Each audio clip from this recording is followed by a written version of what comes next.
वागेश्वरी मातेच्या नावानं चांगलं हर्ष मनाचा उल्हाजनांचा हर्ष मनाचा उल्हाजनांचा भाव भक्तीचा आतुरतेचा धावली गावच्या धावलीकरांचा वर्षभराच्या आनंदाचा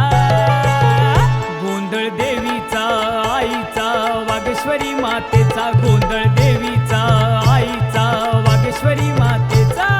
देवीचा आईचा वागेश्वरी मातेचा गोंधळ देवीचा आईचा वागेश्वरी मातेचा चैत्राच्या महिन्यामध्ये गुढीपाडव्याचा सण त्याच्या पुढच्या मंगळवारी आईचा गोंधळ ढोल ताशाच्या गजरात पालखी फिरत साऱ्या गावात देवी देते दर्शन जाऊन साऱ्यांच्या घराघरात गोंधळ देवीचा आईचा वागेश्वरी माते